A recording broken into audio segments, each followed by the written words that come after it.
Week 1, which starts tomorrow night. Louis is here. Heather Dinich jumps into the conversation. Let's play a game we call Fill in the Blank. Heather, monster game this weekend, Georgia-Clemson. So, to beat the Bulldogs, Clemson needs to do what? Greeny, they need to get a great game out of their quarterback, Cade Klubnik. They need to find some explosive plays downfield and not turn the ball over. This Georgia defense is not one you want to give any freebies, not a short field. Cade Klubnik last year, 11th out of 12th qualifying quarterbacks with a 55 total QBR. What a matchup for this Week 1 again, Georgia and Clemson. Another great one, Louis, is Notre Dame and Texas A&M. Let me put it this way. If the Irish win that game Saturday night, then what? Then pencil them in for the college football playoffs. Look, they're going to have clear sailing until late October, where they do have to go to Atlanta and play a Georgia Tech team that many people had clearly overrated. But they get Florida State at home. I believe then they have to go to USC late in the season. But this is a football team that could be setting themselves up to go ahead and finish this season undefeated. You can never say never, but this would be a great start for Marcus Freeman in his third season. Absolutely. And again, they can't finish higher than 5th in the new rankings, but that's a different conversation. And then finally, we will see Colorado in primetime, literally in primetime, Thursday night here. So, Heather, by December, Colorado will be what? An afterthought, Greeny, with 4 wins. When I look at their schedule, ESPN Analytics has them as a heavy favorite to win their season opener. I also think that they can get wins against Cincinnati, Baylor.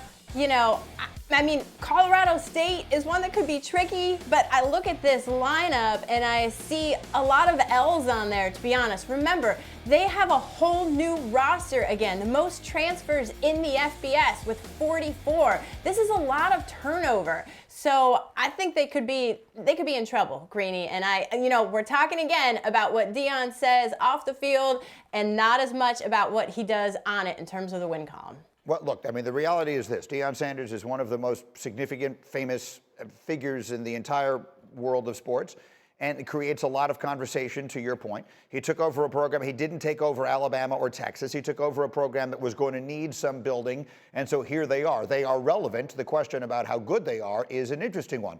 Louis, you have known Deion Sanders well for 40 years. What is your perspective on where he has that thing right now and where it's going? Yeah, I think, look, obviously, like that graphic says on the bottom there, what's more important for him, wins or relevance? Look, they're already relevant now. He's got everybody's attention. It is now shifting to wins, and he understands that because he's been a winner. He's been a winner individually at the highest level because he's one of the best football players to ever put on a uniform, and he has been a winner as far as being a Super Bowl winner, so he understands what team success is looking like. Remember, what he is trying to do out there in Colorado is make a university, a football program that was irrelevant. No one cared about Colorado football. Nobody. What did you expect him to do? I understand that culture is something that is hard to do when you're having upwards of 40 transfers and that kind of turnover on your football team every year. But he has no other choice, quite honestly. He has to, because he's trying to get this thing up off the ground like right now. Here's the key for Colorado this year. It's not skilled players. It's the big men. It's the offensive and defensive line. We did 2 of their games last year. They have skilled people that can deal with anybody in the country. It's the big men where they were totally, and I mean totally outmatched. Now, if they can get competent play out of that, his son is a bona fide superstar at quarterback. He will be fine. Travis Hunter is a bona fide superstar who you see on your screen right there. He will be a high draft pick. But it's the big men.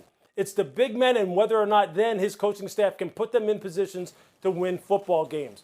But look, there's been other teams that have really jumped head first into the transfer portal, and they have had success. Maybe not to the degree that Deion has had to with 40-plus transfers, but there's been other teams like Florida State, who we're going to do their game this coming Monday, who Mike Norvell has been a master at using the portal.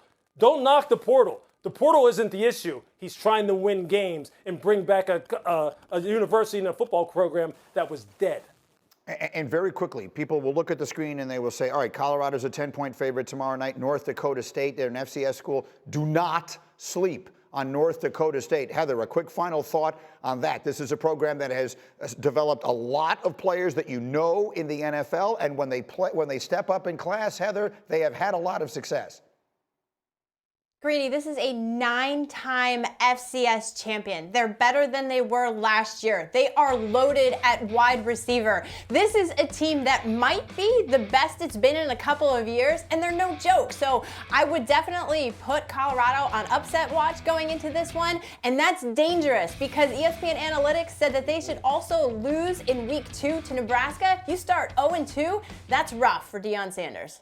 All right, we will watch what happens. Heather, outstanding as always. Lewis, sit tight. Again, let me show you what we have coming up because that game kicks off look at this weekend of college football that we have coming your way. It starts tomorrow night. With that one, you'll see primetime. Then look at Oklahoma on the schedule on Friday night.